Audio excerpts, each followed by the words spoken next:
Hey everybody, hope everyone's doing well. Today we're going to continue working on three-dimensional figures.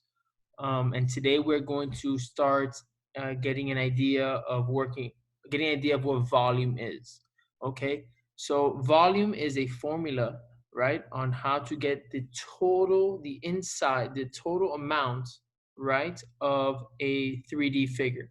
So before we can go on to formula, let's go over what area is. So if you guys remember, starting in third and fourth grade, we worked on finding the area of shapes. Okay, sorry for the ugly rectangle. All right, but we know that the area is length times height, or length times width, depending on how you say it, right? So this is the formula. Area is the formula for two-dimensional figures. Okay, it's called two-dimensional figures because it's being multiplied by one dimension and two dimensions, right? Which gives it a 2D shape. So for example, if this was 7 inches and this was 4 inches, I know the area would be length times height, right? Which would give me an area of 24 inches cubed, correct? Or I'm sorry, squared. So I would get 28 inches. So what I just did, by multiplying my length and my height, I was able to get the total measurement of the entire surface area of this 2D shape. Now, if I wanted to get into volume, we have length times height, like we said, right, which is two dimensions, but we're also going to add a third dimension, okay, which would be width. So 1, 2, 3 dimensions. So that is where we get our 3D from. So for example, here I have, once again, I'm not the best artist. Here I have a 3D cube. We would call it a cube. Could also be a rectangular prism, but since it is perfect, right, this is called a cube. Why is it called a cube? It is because all six sides, all six faces are equal. Okay, they all have congruent sides, right? And they all have congruent angles. Okay, so this is considered a cube. And this is the basic form of measurement for volume. Okay, so today's lesson is going to be very simple. Okay, and then obviously the next lesson is going to get more and more not difficult, but more and more complex. Okay, so this right here, right, is length, right, which would be the length of 1. It would have a height, right, going up and down, of 1. And it would have a width, which is the third dimension, right, which is the side. So the side of your stomach right here, the side, but kind of by your ribs, think of it like that. That would be the width, right, which would be 1, which would give you a total 1 times 1 times 1, which we all know is 1. And if it was in inches, it'd be 1 inches cubed. Why would there be a 3 as an exponent? To represent the 3 dimensions: length, width, and height, or length, height, and width.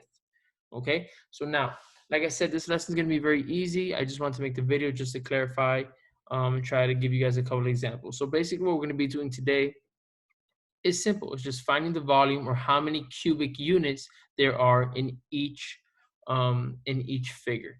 So I have a couple examples here, but let me just show you. Let me find it first.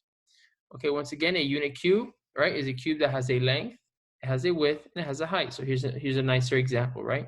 It has the length, has the width, and then it has the height up here. Okay, and notice how all the faces are equal.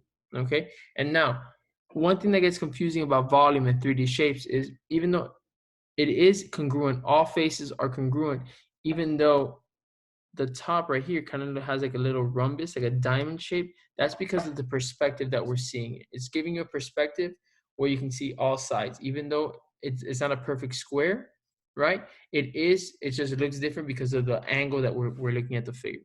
Okay, so now let's get some examples, and then you guys can get onto your classwork. Okay, so if you look at number 1, very simple. Okay, how many unit cubes there are? So the hardest part about this is you can't just count every square you see, right? You have to understand that this right here, let me change my color. So this shape right here, right? This is 1 cube right here. And this is also 1 cube. So that's 2. 3 cubes, 4 cubes. All right.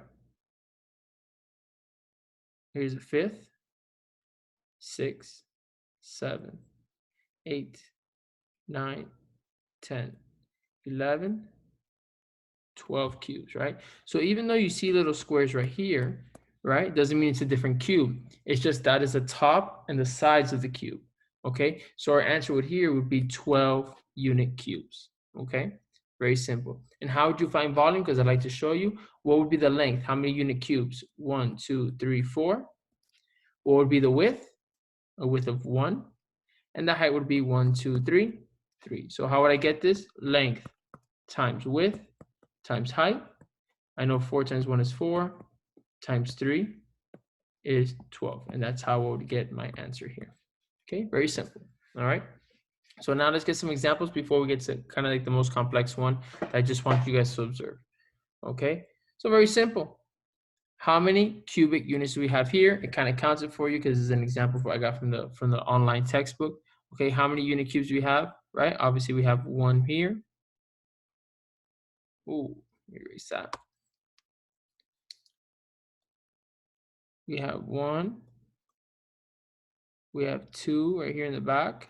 We have 3. We have 4, 5, 6. Boom. Very simple. Okay. Obviously here in the back, this one's also easy. We have 1 cube here. We have the second cube. Remember, in order for it to have a cube, it has to have a length, a width, and a height. So it needs to have the sides and the height, right? 3, third cube, 4th cube, and 5th cube. Boom, very simple. So pretty much today's lesson, you're doing a lot of counting. Now, where can it get tricky? Okay, this is where I want to show you. Okay, so if you look at our last example for our video. Okay, let me move this out of the way. All right, if I look at this last example, right? How many unit cubes? Okay, if you notice here, okay, there is a second layer. So kind of think of like a cake, you know, like some cakes when, you know, have a chocolate layer, some icing, and then like the vanilla layer, it's like a 2-layer cake. Think of it like that. Notice how there's 2 layers. Okay, I'm gonna paint the top layer right here. So this is 1 layer right here. Right, this is 1 layer. Okay, notice this is cube number 1. This is cube number 2, cube number 3, cube number 4, cube number 5, and cube number 6. Now, let's look at the layer in the back. Notice how there's another layer. So when you see a shape or a 3D figure like this, you have to see, or you have to think, even though you don't physically see it because the cubes are blocking it, there's a whole nother layer. If there are 6 layers in the first layer, there has to be 6 layers behind it. Okay, so even though we have 6 here, right, and this might be our 7th, this might be our 8th, this will be our 9th, and this will be our 10th, we need to understand that there are 2 cubes that we don't see in the back. So we need to use our logic, right, or common sense to say, okay, it's like 2 stacked together. Kind of like, I don't have my books with me, but it would be like 2 books stacked together, right? You have to assume that it's 2 perfectly intact stacks. Okay, so, or you can also do the volume, right? Length, which is 1, 2, 3 cubes by 1, 2, width, and by 1, 2, height, correct? 3 times 2 times 2, right? Which is our 3 dimensions, the length times width times height. I know 3 times 2 is 6, and 6 times 2 is 12, which would also give me a 12 unit cubes. Now, once again, I want to emphasize on this one. I know that I have a layer of 6 in the front, and then I must have a layer of 6 in the back. 6 plus 6 is 12. Okay, so now I kind of showed you guys how to do volume. Very simple, length times width times height. You can count the cubes, or you can just do length times width times height, which is a formula for volume, and get your answer. Sorry, I know the video is a little rushed. It's a very simple lesson. If you guys have any questions, please feel free to call me, message me. If a lot of you guys are understanding, I'm more than welcome to do Zoom meetings. Just please message me and let me know that you guys are willing to do Zoom meetings, okay? I hope everyone has a safe day and continue to follow our health guidelines. Okay, have a good one, guys. Stay safe and wash your hands. Peace.